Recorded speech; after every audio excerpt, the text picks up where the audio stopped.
చేగుంట మండలం పోలంపల్లి గ్రామ శివారులో అదుపుతప్పి లారీ బోల్తా పడ్డ సంఘటన చోటుచేసుకుంది.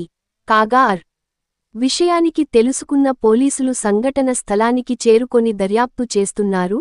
హైదరాబాద్ నుండి చిన్న శంకరంపేట మండలంలోని ఓ పరిశ్రమకు స్క్రాప్ లోడుతో వస్తున్న లారీ అదుపుతప్పి బోల్తా పడటంతో ప్రాణాలు రక్షించుకునేందుకు డ్రైవర్ క్లీనర్ లారీలో నుండి కిందికి దూకుతున్న సమయంలో క్లీనర్కు స్వల్ప గాయాలతో బయటపడగా డ్రైవర్ లారీ వెనక చక్రాల కింద పడి అక్కడికక్కడే మృతి చెందాడు. సంఘటన స్థలానికి చేరుకున్న పోలీసులు క్రేన్ సహకారంతో లారీని తొలగించి మృతదేహాన్ని బయటకు తీసి పోస్టుమార్టం నిమిత్తం తూప్రాన్ ఆసుపత్రికి తరలించారు.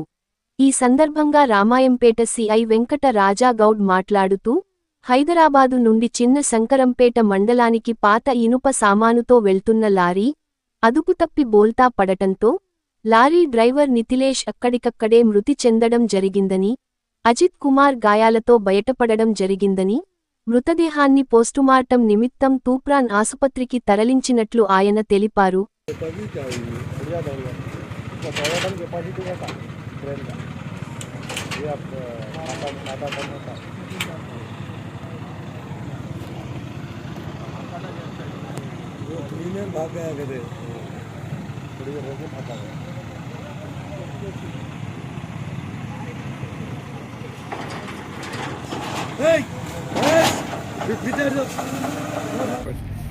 ఈరోజు సాయంత్రం అందాజ 4 గంటల సమయంలో హైదరాబాద్ చింతల నుండి శంకరంపేట ప్రాంతంలోని ఒక పరిశ్రమకి వస్తున్న స్క్రాప్ లారీ అదుపు తప్పి చెగుంట పరిసర ప్రాంతాల్లో పడిపోవడం జరిగింది. దాంట్లో డ్రైవర్ నితిలేష్ గాయాలయ్యి అక్కడికక్కడే మరణించడం జరిగింది. అదేవిధంగా దాంట్లో ఉన్న క్లీనరు స్వల్ప గాయాలతోటి తప్పించుకోవడం జరిగింది.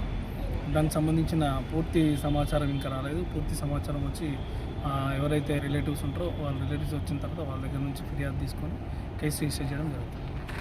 దీనికి సంబంధించి సమాచారం అందుకున్న వెంటనే చెగుంట పోలీసులు ఆ ప్రాంతానికి చేరుకొని అక్కడ ఉన్న మృతదేహాన్ని తూప్రాన్ మార్చడానికి తరలించడం జరిగింది.